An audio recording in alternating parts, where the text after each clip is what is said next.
in the middle of China, a long way from any sea.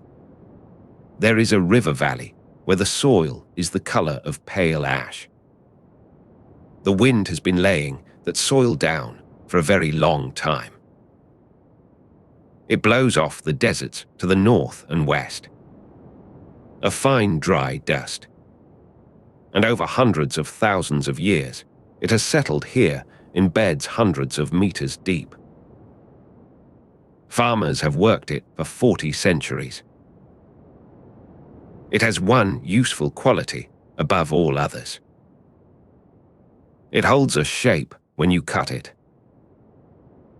You can dig a room out of a hillside, and the room will simply stand there. South of the river, the ground lifts towards a mountain called Mount Li.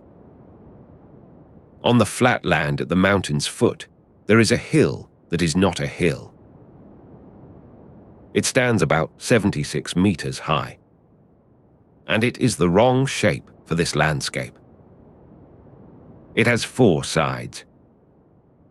Seen from above, it reads as a low, blunt pyramid with its top cut off, softened by 2,000 years of rain, covered now in pomegranate trees and rough grass. It is made of earth that people carried there in baskets and stamped down, one thin layer at a time, until it was a mountain of their own making.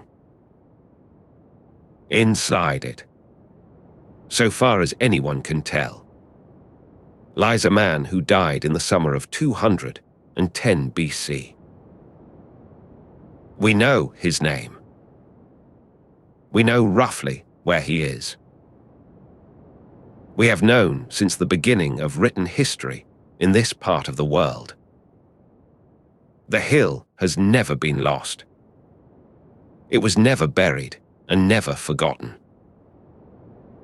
It sits beside a main road, within sight of a modern city of several million people. And you could buy a ticket and stand at the foot of it this afternoon. And nobody has opened it. That is the question this episode is really about. Not who he was, though we will spend a long time with him. Not how the famous thing beside him was made, though we will spend longer still on that.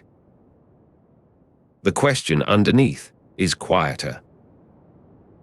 Here is the most famous unopened tomb on Earth, sitting in the open, in a country with a large and highly capable archaeological establishment. So why is it still shut? There is an answer. It is not a curse, and it is not fear, and it has nothing whatever to do with booby traps. It is a good answer, and once you have it, a rather moving one. We will get there at the very end. Before we begin, a word about how to listen. There will be Chinese names in this episode. There will be dates in the 3rd century before Christ, and a handful of numbers. You do not need to keep hold of any of them. Nothing later depends on your having remembered anything earlier. If you drift off somewhere in the clay and surface again somewhere in the mercury, you have missed nothing that matters. The point of a story like this is not the facts. It is the shape the facts make. This is not a lecture, and nobody is going to test you at the end. It is a long, slow walk around a very large object in low light. The walk is the whole point. If sleep arrives before the last chapter, that is not a failure of attention. That is exactly what this is for. Let the sentences go past you. You are not required to hold on to them. So, the hill. The hill is only the middle of it. Around the mound, and under the fields for kilometers in every direction, there is a buried town of the dead. Surveys have identified something over 600 pits and features. There are two walls, an inner and an outer, laid out like the walls of a real capital city. There are stables with the bones of real horses in them. There are bronze birds standing along the line of an artificial watercourse. There is a hall of officials, a chamber of armor cut from stone, and a troupe of acrobats, and 1.5 kilometers to the east, out beyond the outer wall, 7 meters down in that pale dry soil, there is an army. Something over 8,000 figures. Infantry, kneeling archers, cavalry with their horses, charioteers, officers, every one of them life-sized or slightly larger. Every one of them made of fired clay. They stand in ranks in long parallel corridors, facing east, in the direction of the countries their emperor took. For 2,200 years, nobody knew they were there. The hill was never lost. The army was completely lost. People plowed the ground above it for 60 generations without the faintest idea what lay under their feet. And then, one dry spring, some men went looking for water. The spring of 1974 was hard in Lintong County. The rains had failed. In a village called Xiang, a few kilometers east of the Great Mound, a group of farmers decided to sink a new well. They chose a spot in an orchard. They marked out a circle and began to dig by hand, as people had dug wells there for centuries, cutting down through that fine, pale soil. Perhaps 4 meters down, they came to a layer of hard red earth.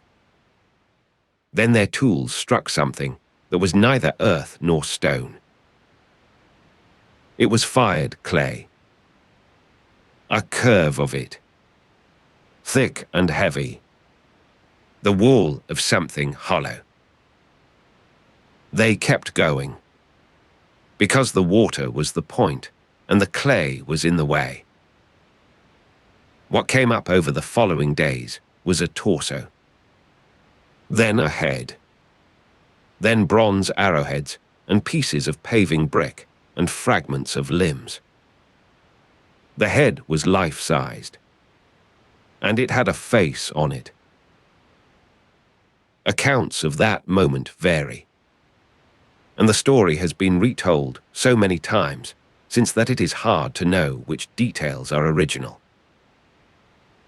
What is clear is that nobody there thought, at first, that this was one of the great archaeological finds of the century. Some fragments were carted off. Some of the bronze was sold as scrap. There is a version of this that you have almost certainly heard. A single farmer digs a well, uncovers the Terracotta Army, and the world changes that afternoon. It is a good story, and it is not quite true. There were 8 or 9 men digging. The name usually given is Yang Shifa. along with several of his brothers and a neighbor. And nothing changed that afternoon, or that week, or even that month. Nor was it the first time it had happened. There are accounts of similar figures coming out of the ground nearby in the 1930s, and again in the late 40s, when two kneeling figures were reportedly carried to a local temple and treated as pottery gods. Those particular reports come from popular Chinese sources rather than from excavation records, so hold them loosely. The pattern behind them, though, is not in doubt. This had happened before. Nobody had understood what they were looking at. What made 1974 different was a man called Zhao Kangmin. Zhao was the curator of the Lintong County Museum.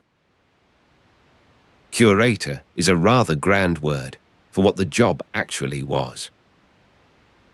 The museum was tiny, and for long stretches he was its only employee. He had begun life as a farmer. He was posted to the County Cultural Centre in 1961 with no formal training in archaeology whatsoever. He taught himself out of journals, in a small provincial office, in years when that was not an obviously safe thing to be doing. He had form with this exact puzzle. In 1962, 12 years before the well, Zhao had excavated 3 kneeling terracotta crossbowmen from the same general area. He could not date them with any confidence. He put them aside, and the question stayed open in his head. Word about the orchard reached him on the 25th of April, 1974. That was 28 days after the farmers first struck clay. Nearly a month had gone by with the find sitting in the ground and nobody official aware of it. He went out to the village and collected what he could. Some of the pieces were the size of a fingernail. He loaded them onto carts, brought them back to the museum, and then he did the patient, unglamorous thing that the story usually skips. He put them back together. Out of a heap of broken pottery, he reconstructed 2 life-sized armored soldiers, standing, complete. And then he did not tell anybody.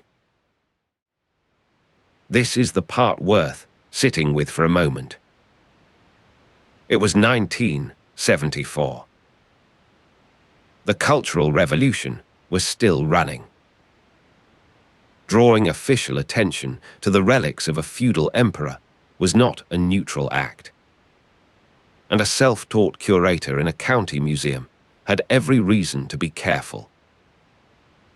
So he kept it quiet, and worked, and waited. It reached the outside world sideways, through a journalist. Once the report was out, the machinery moved fast. Formal excavation of the first pit began in May of that year. In 1990, the Chinese government formally recognized Zhao Kangmin as the discoverer of the Terracotta Army. He died in 2018, aged 81. And there turned out to be more than one pit. The one the well diggers found is now called Pit 1. It is by far the largest, a rectangle roughly 230 meters long by 60 wide. with the figures standing in 11 parallel corridors.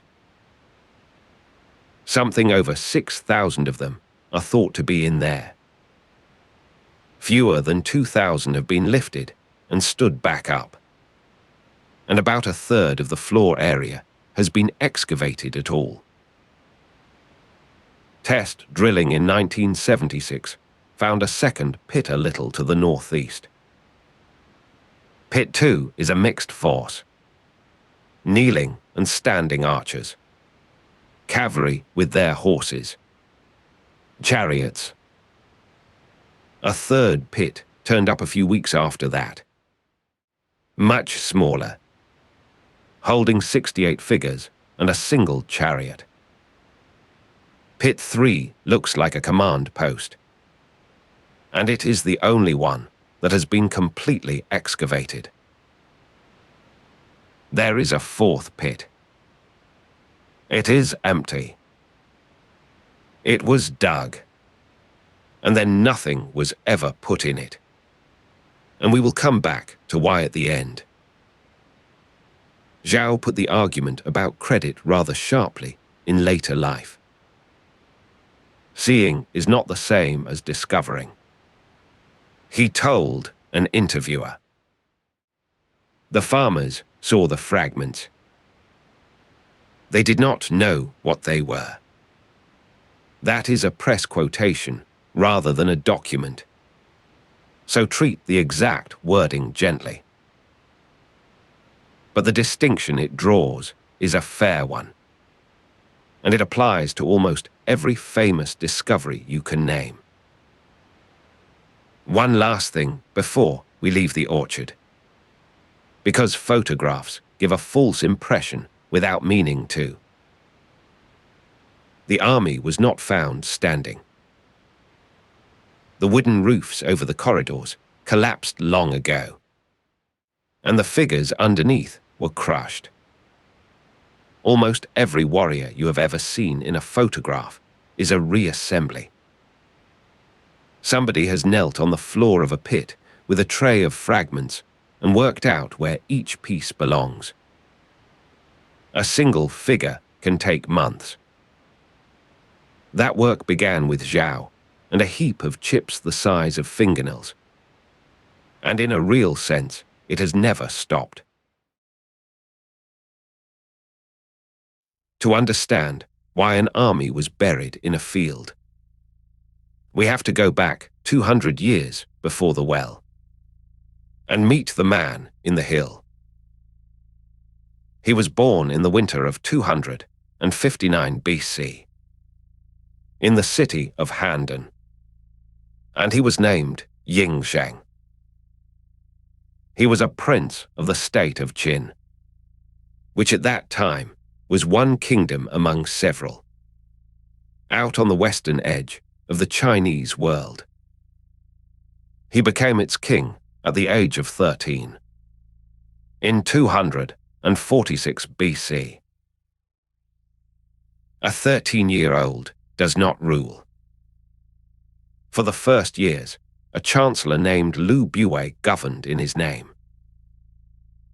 There is a story in the sources that Lu Bue was in fact the boy's biological father, planted in the royal bed by a scheme.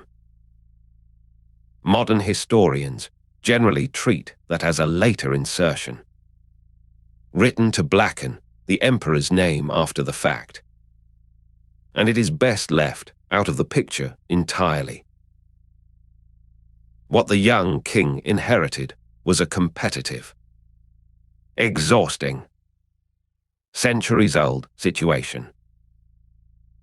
7 substantial states shared this part of the world, and they had been fighting one another, off and on, for 250 years. The period is known, with some understatement, as the Warring States. Nobody expected it to end. It had been the weather of ordinary life for 10 generations. It ended in 9 years. Beginning in 200 BC.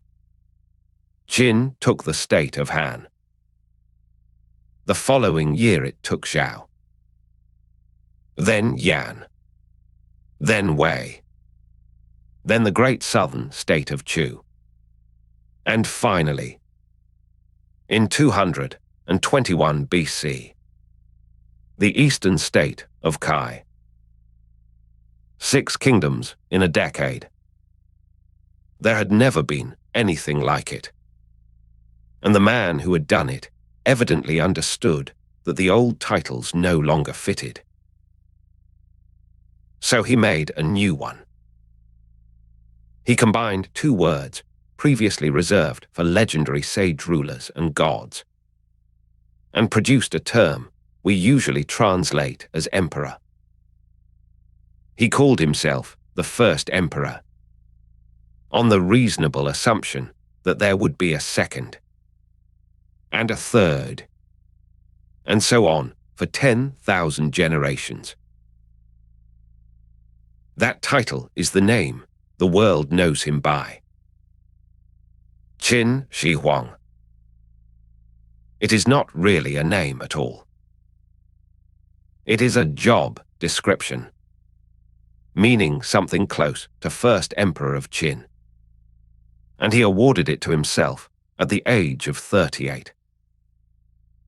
Everything in this episode was built for that man, and most of it was already being built before he had the title. Then he set about making the conquest permanent, and this is the part of his record that outlasted everything else. He abolished the old aristocratic fiefs and replaced them with a grid of commanderies and counties, administered by officials he appointed and could remove. He standardized the writing system, so that a document written in one corner of the empire could be read in another. He standardized weights and measures, and the currency. He even standardized the width of cart axles, which sounds trivial until you remember that cart's wear ruts into a dirt road, and a road rutted to one gauge is useless to a cart built to another. He was, in a very literal sense, laying track. He built roads. He linked and extended the defensive walls along the northern frontier. It is worth saying plainly that the Great Wall people visit today is overwhelmingly a Ming Dynasty structure, built more than a millennium and a half later. The Qin walls were rammed earth, and very little of them survives. He was also, by any reading, harsh. The traditional account includes a burning of books in 213 BC, and the killing of scholars who displeased him. Modern scholarship has complicated both of those stories considerably. Some historians read the book Measures as narrower than the legend suggests, aimed at privately held histories and at court occultists rather than at learning in general. The details are genuinely argued over. What is not argued over is that this was a coercive state, run on rewards and punishments, that could reach into an ordinary household and take its labor. And there is one more thing about him, which shapes everything that follows. He did not want to die. This was not a private eccentricity. It was state policy. He sent expeditions east into the ocean to look for islands where immortals were said to live, and for the drug that would make a man deathless. The best known of those voyages, under a man named Su Fu, sailed with a large company of young people and, according to the histories, never came back. We have a rather startling piece of evidence for how far this reached. In 2002, a cache of more than 36,000 administrative documents, written on wooden and bamboo slips, was recovered from an abandoned well in Hunan. Among them is material showing an imperial decree about the search for elixirs of immortality arriving in remote frontier villages, and local officials writing back. This was not a rumor at court. It was paperwork, filed in the provinces.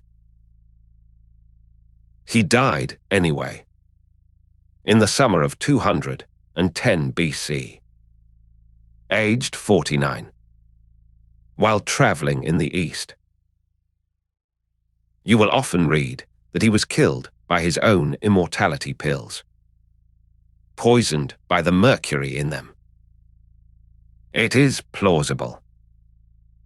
Cinnabar, which is a mercury compound, was used in Chinese elixir practice, and later emperors are documented as having died that way. But no one has examined his body, and no one is going to any time soon. So the honest position is that we simply do not know what killed him.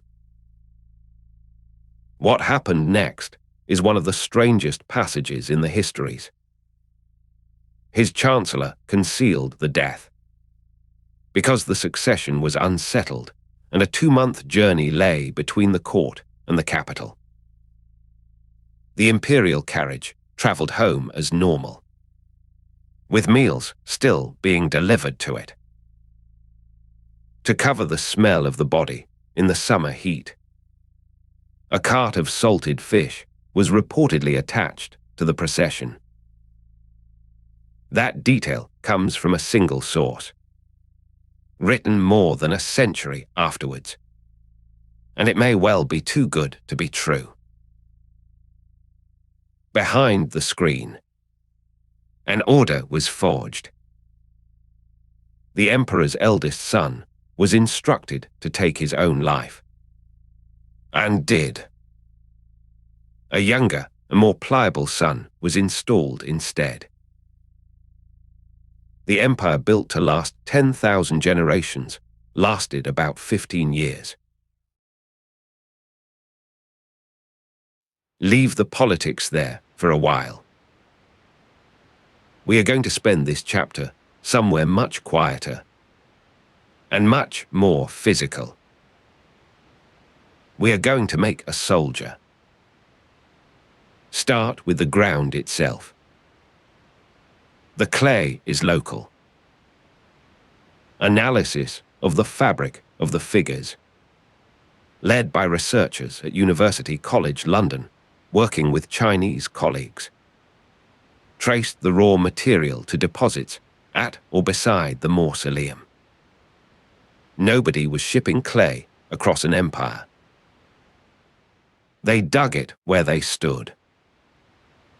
But it was not simply dug and used. Different products at the site have measurably different recipes. Paving bricks were made of a mix of dark and light clays and nothing else. The warrior figures and the acrobats had sand added to the body. The cause of the bronze waterfall, made to be burnt out in casting, contained sand and fragments of plant material, probably to keep the weight down. That is a small technical finding with a large implication.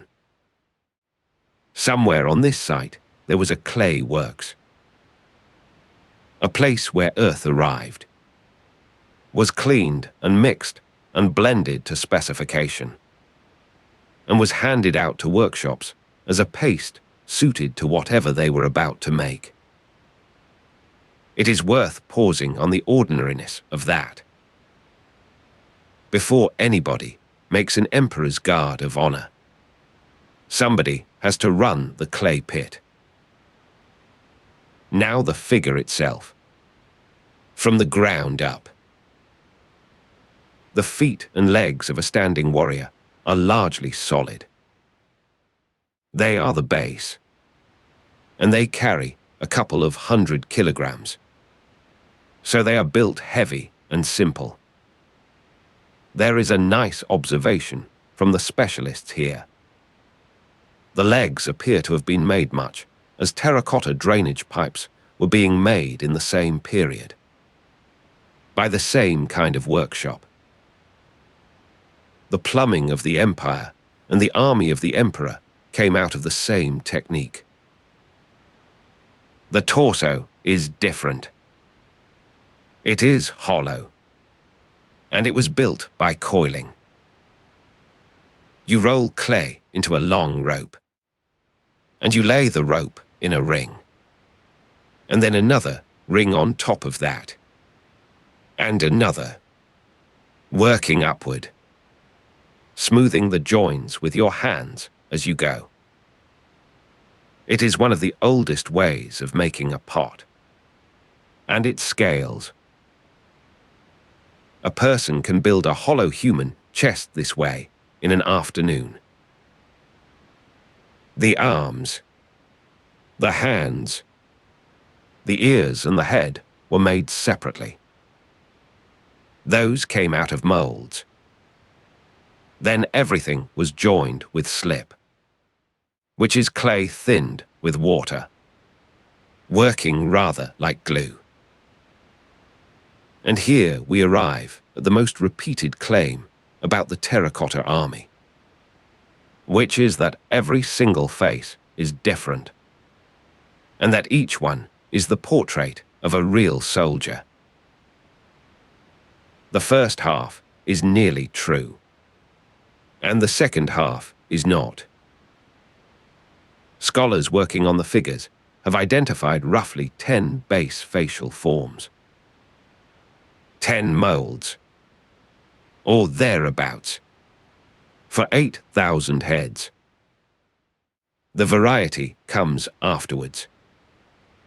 Once a head was joined to a body, a craftsman worked on it by hand, adding clay to build up the hair, the top knot, the beard, the moustache, the ears, the set of the brow. Those additions were not standardized, and they were made by many different hands. The result is combinatorial. 10 faces, times a large number of possible hairstyles, times beards, times ears, times the small, unrepeatable decisions of whoever was holding the modeling tool. What comes out at the end is an army in which no two figures are quite alike, without anybody ever having sat for a portrait. A study in 2022 compared the warriors' facial proportions with those of Chinese populations and found no meaningful statistical difference. In other words, they look like a plausible crowd of people, which is exactly what you would expect from craftsmen making faces out of the faces they knew. The study has its own limitations, which its authors note, so do not lean too hard on it. But it points the same way as everything else. The German art historian Lothar Lederose set out the underlying idea in a book called 10,000 Things. His argument is that this modular way of working, a limited kit of interchangeable parts recombined endlessly, is one of the deep organizing habits of Chinese production, visible in bronze casting, in printing, in architecture, and in the writing system itself. The Terracotta Army is its most spectacular early appearance. Some people find this deflating. A production system sounds less romantic than 8,000 portraits. Consider it from the other side for a moment. Nobody was trying to record individuals. They were trying to manufacture an army at a scale nobody had attempted. On a deadline. To a standard. And out of that industrial process, individuality kept leaking anyway. Because human hands were doing the finishing, and human hands do not repeat themselves. The faces are not portraits of particular soldiers. They are something stranger. They are an accidental portrait of the people who made them. Height was not accidental. The figures run from roughly 1.75 meters to around 2 meters. And officers are consistently taller than the men. Rank was built into the clay. Then the fire. The figures were baked at somewhere around 1,000 degrees. In kilns big enough to take a complete standing man. Experimental work suggests they went in upside down, and that it took hours for the heat to work evenly through a body that thick.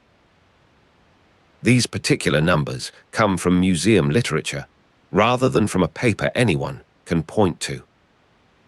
So take them as approximate. What is certain is the outcome. A finished warrior weighs a couple of 100 kilograms and rings when you tap it. And when he came out of the kiln, he was not grey. Everything you picture when you think of the Terracotta Army is wrong in one specific way. And this chapter is about that.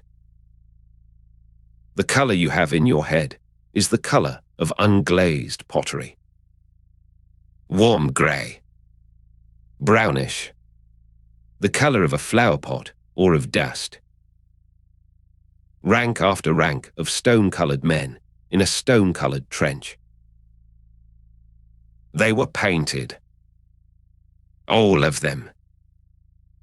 In colors that would look garish now. The process went like this. A fired figure was first coated with lacquer. The sap of the lacquer tree, brushed on in thin layers to give a smooth ground that pigment would sit on. Onto that ground went the paint. The pigments have been identified. There is cinnabar, a brilliant vermilion red. There is a darker red from iron oxide. There is malachite green and azurite blue, both ground from mineral ore. There is white made from bone, fired until it was chalk pale, and black from charcoal. There are pinks and lilacs. And there is a violet that is genuinely remarkable, because it does not occur in nature. It is a barium copper silicate, known now as Chinese purple or Han purple. It has to be made. You need the right ingredients, at the right ratio, held at the right temperature, and the process is unforgiving. It is loosely related to the pigment we call Egyptian blue, though not identical to it. And after the Han dynasty, the recipe fell out of use and was lost for the better part of 2,000 years. So set the picture again. The trenches were not grey. There were men in vermilion tunics and green trousers, with purple in the folds and pink on the faces. Their eyes were painted, with whites and irises, Their hair was black. Their laces were colored. The horses had painted harness. It was bright, and it was meant to be seen. And it was buried immediately and never seen at all. Now, why is it gone? Not the paint. The lacquer. Lacquer is the layer between the pigment and the clay. And lacquer that has been lying in damp ground for 2 millennia is saturated with water. It has been stable for exactly as long as those conditions held. Take it out into the dry air of a Shaanxi spring, and the water begins to leave. The lacquer shrinks. As it shrinks, it curls away from the clay beneath it. And it takes the paint with it. Conservators who have watched this happen describe the film beginning to lift within about 15 seconds of exposure, and flaking off within about 4 minutes. 4 minutes. 2,200 years in the ground. And 4 minutes in the sun. Try to picture what that is like to stand next to.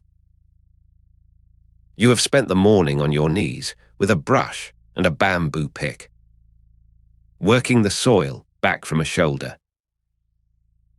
The clay comes clear. There is green on the sleeve, and a line of vermilion at the collar. And it is as fresh as the day somebody painted it, because nothing has touched it since. And then, in the time it takes to fetch someone to come and look, the green begins to lift at the edges and curl, like paint drying on a wall in fast motion. Within a few minutes, there are flakes of it lying in the dirt beside your knee. That is what happened in the first excavations. It was not carelessness. Nobody in 1974 had a method for this.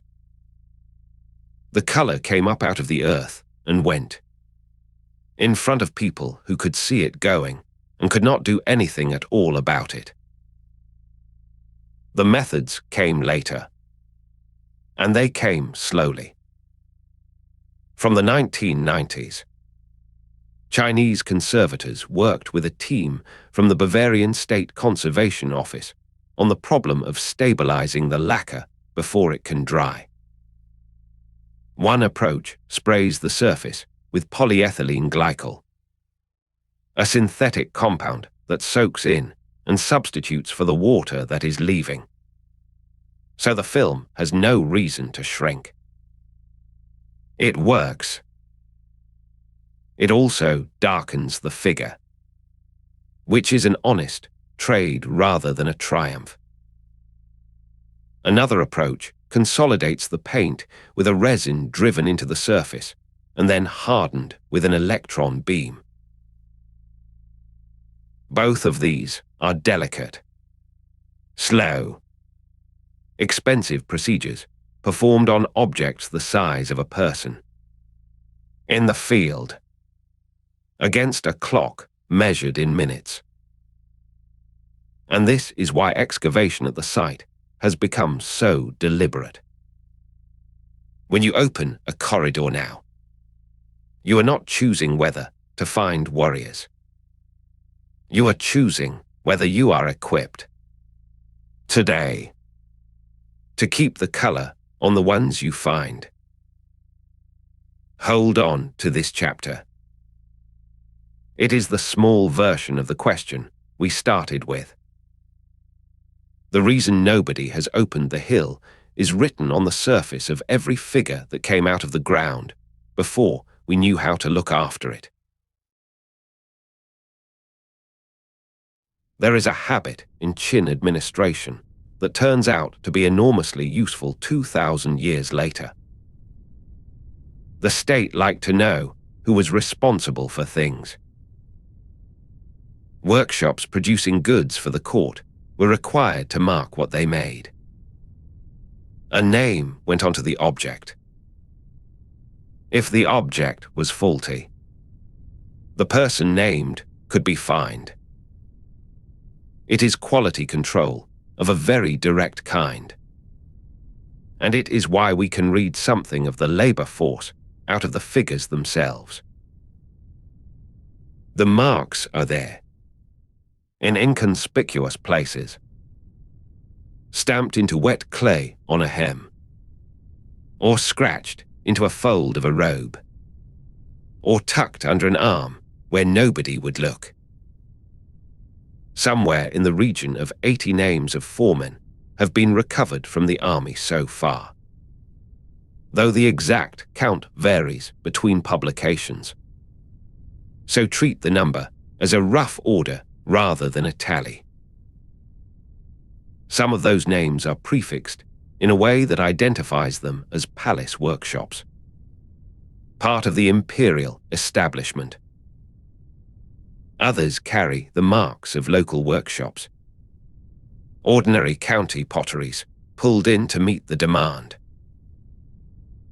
The state did not build a single vast factory. It commandeered the industry it already had and put its name on the output.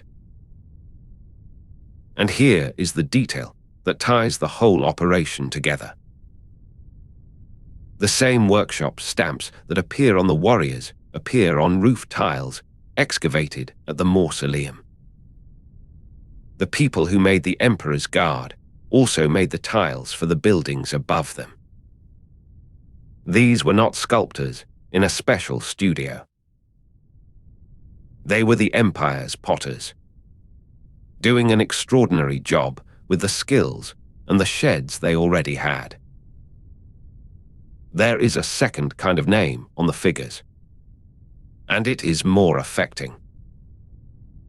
Sculptors sign their work, sometimes in places that are essentially hidden, including underneath the armpits.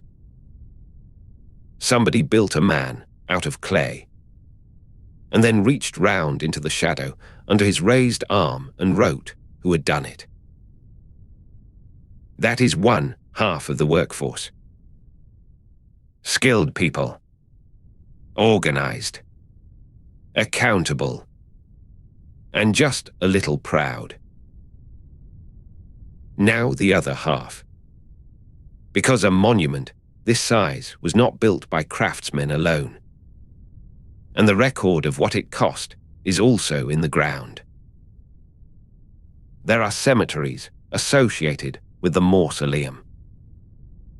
2 of them have been studied together in detail, in work published in 2016, and the comparison between them is stark. At the first site, the burials are orderly. The dead were laid out properly. Some were buried with bronze swords, and with pottery vessels for the next world. Chemical analysis of their bones, reading the carbon and nitrogen signatures locked into the collagen, gives a diet built on millet with a good deal of animal protein in it. These were people who were fed reasonably and buried with some care. Skilled workers, in all likelihood, and their households. At the second site, called Shanren, the picture changes completely. The bodies were put into a mass grave, haphazardly. There was no arrangement, no grave goods to speak of. Some of them were still wearing iron leg shackles. The isotopes tell you something else about those men. Their diet does not match the local pattern. It carries the signature of southern China, with more wild game in it and a different balance of grains. The researchers suggest that many came from the territory of the old state of Chu, in what is now Hubei and the country around it. Chu had been conquered a few years before. These were people from a defeated country, moved a very long way north, and put to work in irons. At another cemetery in the same complex, excavators recovered fragments of pottery tile bearing epitaphs, not carved memorials. Rough tiles with a person's details scratched onto them. Who this was, and where they had come from. The places named include Shandong, Jiangsu, Henan, and Hebei. Every one of those is hundreds of kilometers away. A separate pit yielded 121 skeletons attributed to site workers. The ages run from about 15 to about 40. The average height was around 170 centimeters. 15. That is the youngest age in the sample. The histories say that 700,000 people were sent from across the empire to work on the mausoleum. That figure comes from a single source, written a century later. And round numbers of that kind in ancient texts are often conventional rather than counted. So nobody should quote it as a census. But the shape of the claim, an enormous conscripted workforce assembled from every corner of a newly conquered world, is not a literary flourish. It is written into the bones and the shackles and the little scratched tiles with somebody's home village on them.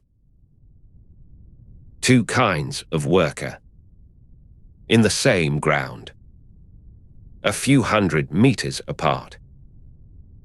One group signed their work under the armpit of a clay soldier. The other group was buried in irons. Both of them built this.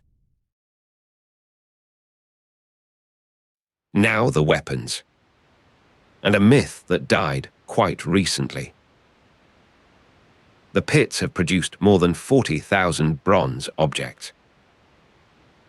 Swords, spears, lances, halberds, the trigger mechanisms of crossbows, and above all arrowheads, which come up in bundles of 100 at a time. The remains of quivers whose bamboo and leather rotted away centuries ago. Some blades carry inscriptions that date their manufacture to the years between 245 and 228 BC. For a long time, the weapons were admired mainly for being sharp. They came out of the ground with edges still on them. And a bronze sword that has spent 2 millennia underground has no business being sharp. Then a team from University College London, working with the Site Museum, did something patient with them. They took a portable X-ray fluorescence instrument, which reads the chemical composition of a metal surface without damaging it, and they analyzed tens of thousands of arrowheads. Every batch of bronze poured has a slightly different chemical fingerprint, depending on the ore and the recipe. So you can group arrowheads by batch. And because the excavators recorded where each one was found, you can then map those batches across the pit. What the map showed was not a production line. It was cells. Individual working groups, each apparently making complete arrows rather than a single component. One unit produced the heads, the shafts and the flights for its own quivers. Start to finish. There were many such units, working in parallel, and their output was nonetheless standardized to a striking degree. Because the specifications were fixed, even though the work was distributed. The researchers pointed out that this is close to what modern manufacturing calls cellular production, of the kind associated with Japanese car plants. And the comparison is genuinely apt. It is more flexible than a long line. If one cell stops, the others keep going. It suits an operation that has to scale fast and cannot afford a single point of failure. Which brings us to the chrome. You have probably encountered this claim, because for decades it was in every book and every documentary about the Terracotta Army. The story went that the Qin had coated their bronze weapons with a thin layer of chromium, a rust-proofing technology not otherwise developed until the 20th century, and that this is why the blades were still bright. It is a wonderful story. In 2019, it was taken apart, carefully and completely, by the same kind of patient chemistry that mapped the arrowheads. The study, published in a peer-reviewed journal by a large international team, established several things. The chromium is real, and it is on the surface of some of the bronzes. But it is not a coating, and it was never applied to the metal on purpose. The distribution gives it away. Chromium turns up on about 88% of sword fittings, about 75% of crossbow triggers, and about 2/3 of the metal caps that finished the ends of shafts. It turns up on 0.5% of arrow tangs, and on none of the blades. Look at that list again. Every category with a lot of chromium is a part that was in contact with wood or bamboo. Every category without it is a part that was not. The wooden components were lacquered. The lacquer contained chromium compounds, most likely added by Qin craftsmen to make it cure faster. Over 2,000 years, the wood rotted. The lacquer decayed, and the chromium in it transferred onto the metal it was touching. It is a stain, not a treatment. And the clincher is preservation itself. If chromium were protecting the bronze, the objects with the most chromium should be the best preserved. They are not. The blades, which are the best preserved objects in the entire assemblage, have no chromium on them at all. So what did keep them sharp? The dirt. The soil at the site is that wind-blown silt from the opening of this episode, and it happens to be an almost ideal medium for storing bronze. It is moderately alkaline, at a pH of around 8, so no acid is working on the metal. Its particles are extremely fine, which restricts the movement of air and moisture through it. It is low in organic material, so there is very little biological activity. Add to that the composition of the bronze itself, with a high tin content that forms a stable protective film on the surface, and traces of arsenic that further inhibit corrosion. No lost technology. A good alloy. And the right ground. It is not as thrilling as ancient chrome plating. It has the advantage of being true. And it tells you something more interesting about the site than the myth did. It is easy to talk about the Terracotta Army as though it were the tomb. It is not. It is an outlying garrison, 1.5 kilometres beyond the outer wall. And it is one item on a very long list. Come back in towards the mound and look at what else is down there. About 20 meters west of the hill. In 1980, excavators found 2 bronze chariots. They are half-scale models, each with 4 horses and a driver.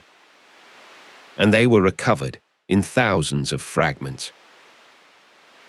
Putting them back together took about 5 years. They are, by common consent, among the finest bronzes ever made anywhere. The bridles and fittings are inlaid with gold and silver.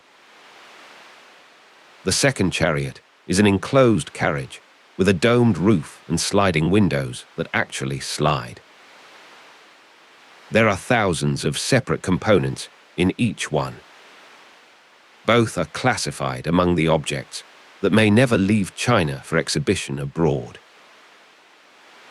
To the southeast, between the inner and the outer walls, there is a pit discovered in 1999 that changed how people think about the sculpture at this site.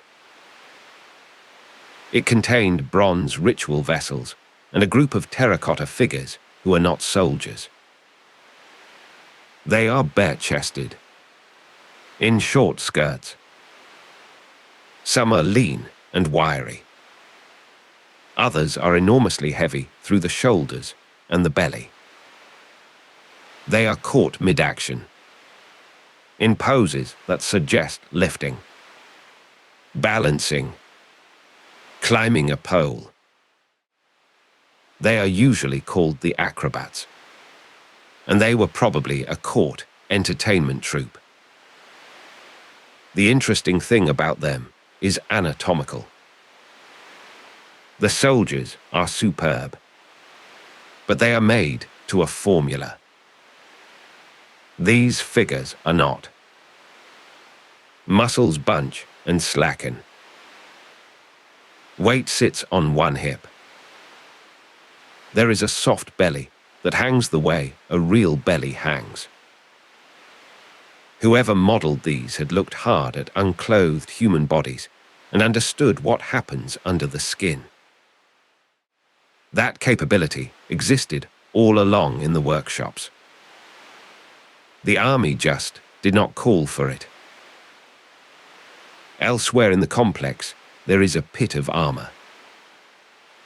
Suits of it. And helmets. Assembled from thousands of small plates of limestone, laced together with wire. Stone armor is useless armor. It would shatter at the first blow, and it weighs far too much to wear. It was never for wearing. It was for having. North of the outer wall, there is a watercourse. And standing along it, in bronze, there are cranes and swans and ducks. Some of the birds are feeding. One is depicted with a worm in its beak. Nearby sat terracotta musicians, presumably playing to them. Somebody built the emperor a riverbank, with waterfall on it, underground. Inside the inner wall, there is a chamber of civil officials. Not generals. Administrators, standing with their hands folded into their sleeves. each equipped with a small knife and a whetstone. Documents in this period were written on bamboo slips, and you corrected a mistake by scraping the ink off with a blade and sharpening the blade again. These are the tools of a clerk. The bureaucracy was going to the next world too, and it was taking its stationery. In 2012, archaeologists announced the foundations of a very large building within the complex. A courtyard palace roughly 690 meters by 250, with 18 courtyard houses arranged around a main hall. That is something like a quarter of the area of the Forbidden City. And the work continues. In 2024, after heavy rain threatened it, a high-status tomb within the complex was lifted and moved to a controlled environment for excavation. Inside was a coffin weighing 16 tons, along with weapons, armor, jade, more than 6,000 bronze coins, and small camels worked in gold and silver, which is an unusual thing to find this early and hints at contact with the world further west. The excavators think the occupant was probably one of the emperor's sons, a prince named Gao, though it might equally be a senior official. They have said openly that they are not certain. Put all of it together, and the design intent becomes clear. This is not a grave with some grave goods. It is a working model of an empire, laid out underground to the same plan as a real capital. Walls, palaces, offices, stables, parkland, entertainers, and an army posted out on the eastern approach where the danger used to come from. He was not being buried. He was moving house. And at the center of all of it, unopened, is the hill. Everything we think we know about what is inside that hill comes, in the first instance, from one man, and he was not there. His name was Sima Qin, and he was the court historian of the Han dynasty, the dynasty that came after the Qin. He completed his great work, the records of the grand historian, around 94 BC. That is somewhere between 115 and 120 years after the first emperor died. Two things about him are worth holding in mind at once. The first is that he was a serious historian, working with archives and documents that no longer exist. And his account is far better than nothing.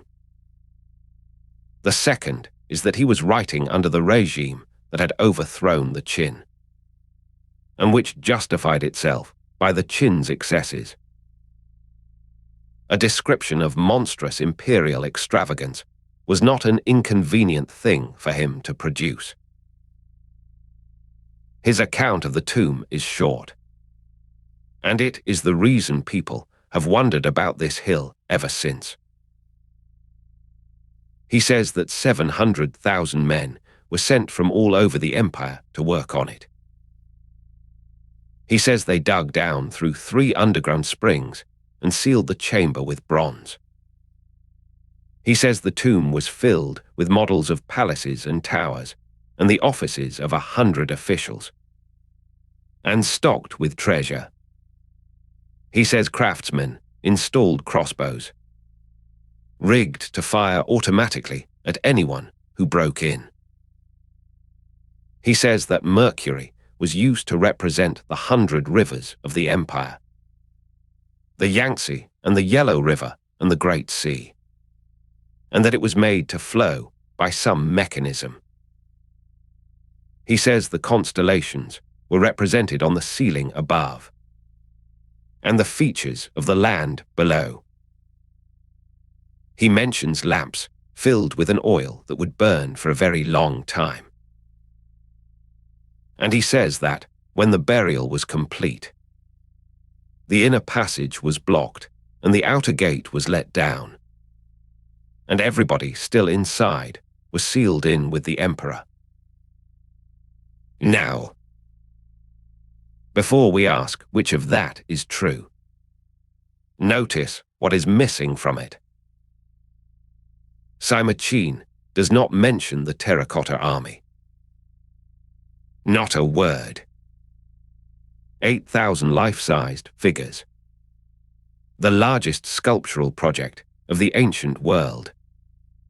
1.5 kilometre from the mound he is describing. And the definitive account of this tomb does not know they are there. That should make us careful in both directions. It is a warning against treating his text as complete. It is also a rather thrilling thought, because if he could miss that, the ground around Mount Li may not have finished surprising anybody. So, the mercury. This is the claim that can actually be tested without digging. And it has been tested repeatedly. Because mercury is a metal that evaporates at ordinary temperatures and leaves a trace in the soil and in the air above it. Surveys in the early 1980s sampled soil across the mound and found a strong, sharply defined anomaly. Not a general haze of contamination across the district, but a concentration over the central part of the mound specifically. Across the sampled points, the average was around 200 parts per billion, with a peak reading near 1440. A later survey, published in 2008, recorded a maximum above 2,200 parts per billion. All of those figures sit far above what the surrounding countryside gives. Then, in 2016, a Chinese and Swedish team took a different approach and measured the air. They used a laser radar system, tuned to a wavelength that atomic mercury absorbs, and scanned the atmosphere above the mound from 3 positions around it. Over the hotspots, they measured up to 27 nanograms of mercury per cubic meter of air, against a local background of 5 to 10. And the airborne hotspots lined up with the soil hotspots found 3 decades earlier. The authors are careful people, and they said only that this adds to the credibility of the historical account. They also flagged, without being asked, that their estimate of how much mercury is escaping carries an uncertainty of perhaps a factor of 2, and that their calculation of how much has been lost over 2 millennia is extremely uncertain. That is what good science sounds like when it is being honest about its own limits. There is a counter-argument, and it deserves to be heard. Lintong County had heavy industry in the 1970s, and there was a serious industrial poisoning episode there involving mercury, among other things. Elevated mercury in the district is not automatically ancient. The response to that is the shape of the anomaly rather than its size. Industrial fallout tends to be diffuse and to follow the wind. This is concentrated on the mound and patterned, and it matches a text written 2,000 years ago that says there is a great deal of mercury under precisely that spot. That is not proof. It is a strong convergence between an old book and a modern instrument. And historians and scientists both use words like consistent with rather than confirmed. Which is the right way to hold it? What about the rest of his account? The automatic crossbows are untestable and unverified, and no one should state them as fact. The sealed craftsmen we will come back to in a moment, because the ground has something to say about that which is both less specific and more terrible than the story. And the chamber itself. Remote survey has found it. Magnetic and resistivity work indicates a large intact space below the mound, with a great deal of metal in it. The figures reported vary, which tells you how indirect the method is. Some give a chamber around 80 meters by 50. Others suggest something nearer 80 by 80. Depth estimates range from 20 meters to 50. Work around the year 2000 also identified an underground dam and drainage system, apparently built to keep groundwater away from the chamber. And it appears to have worked. There is no sign the tomb has flooded, and there are indications that it has never been robbed. So the honest summary is this. There is almost certainly a large sealed room under that hill. It probably has a lot of metal in it. It probably has mercury in it. Nobody has seen it. The first emperor died in 210 BC. Within 4 years, there was nothing left of his empire. The rising began in 209, with a group of conscripts who were late for a posting. Under Qin law, the penalty for lateness was severe, and having concluded that they were dead either way, they rebelled. It spread. Within 3 years, the Qin capital had fallen, and by 202 BC, a new dynasty, the Han, held the whole of it. The mausoleum was never finished. The fourth pit east of the mound is empty, dug and then abandoned.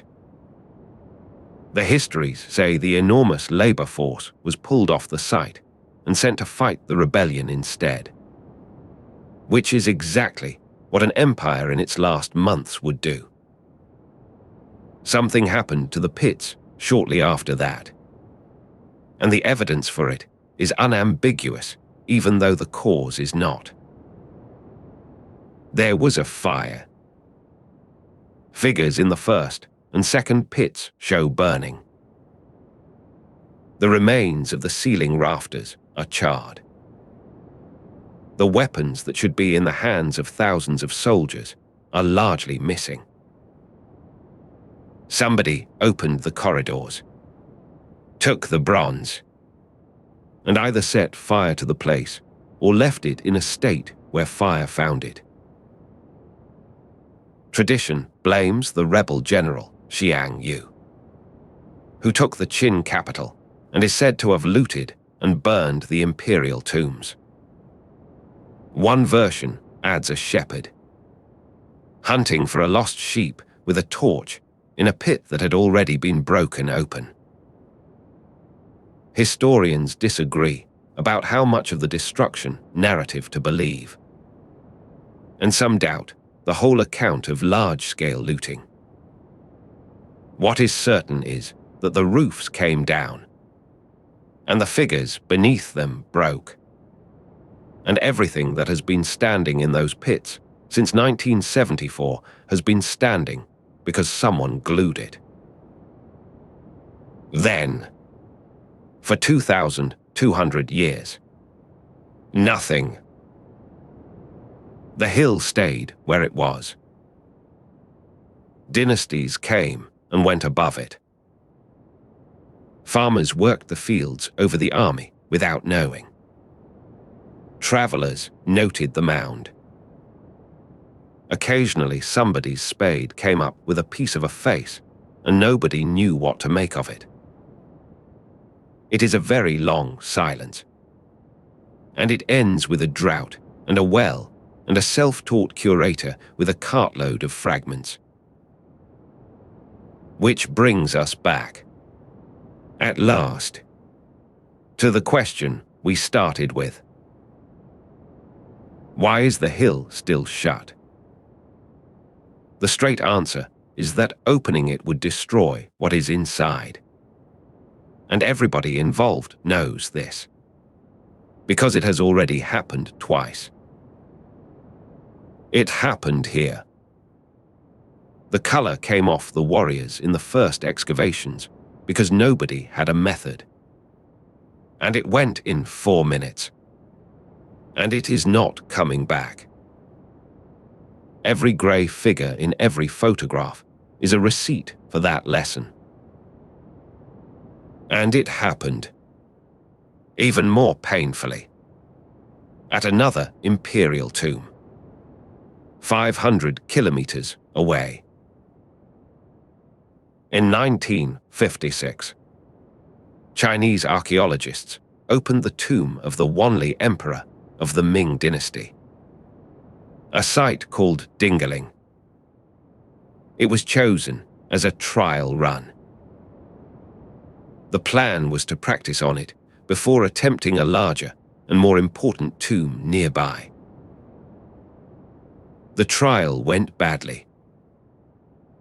More than 3,000 objects came out of the ground, and the techniques to preserve them did not exist. Silk textiles that had survived for 3.5 centuries began to darken and crumble as soon as the air reached them. Much of what was recovered was effectively lost in the recovering. Then, 10 years later, the Cultural Revolution reached the site, and the remains of the emperor and his 2 empresses were dragged out and burned. Dingaling is the reason. Chinese heritage policy since has been, in substance, that you do not excavate an intact imperial tomb unless it is already in danger.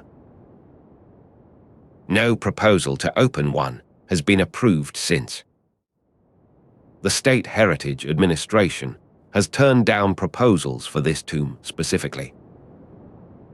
The reasons given are that the technology is not adequate, and that there is no comprehensive plan for protecting what would come out of it. There is also the mercury. If a reservoir of it is really down there, it presents a hazard nobody has a good answer for. So the archaeologists at Mount Li work outward instead. They excavate the pits around the mound, slowly, and they leave the center alone. They are not waiting for permission. They are waiting for capability, and they are prepared to wait longer than their own careers. Sit with the shape of that for a moment, because it is unusual. Here is a man who organized the deaths of an unknown number of people, moved prisoners in irons across a continent, and spent 38 years and the labor of a generation building himself a private universe underground. All because he could not bear the thought of ending. He wanted to be permanent. He wanted, quite literally, never to be finished. He got a version of what he asked for, though not the version he was after. He is still in there. He is the most closely guarded human being on the planet. And the people guarding him are the ones who most want to see inside. They have the machinery.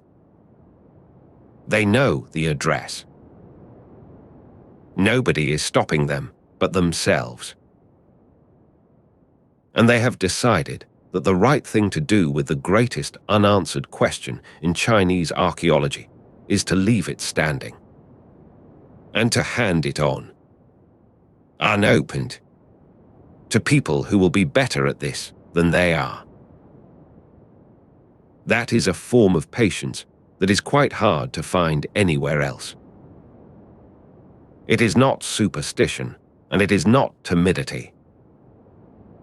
It is a discipline learned from ruined silk and vanished paint, which says that a question you cannot yet answer properly is worth more intact than a question you have answered badly. The army has been out of the ground for 50 years now. The work in the pits goes on, one tray of fragments at a time. Somewhere in the ranks, there are still faces down in the dirt that nobody has seen since the roofs came down. They will be lifted eventually, and cleaned, and stood back up. And whatever color is left on them will be saved by methods that have not been invented yet. And the hill will still be there. Green in summer, bare in winter, with the pomegranate trees on it and the traffic going past. A mountain that people made, with an emperor inside it, and the door left shut on purpose. Sleep well.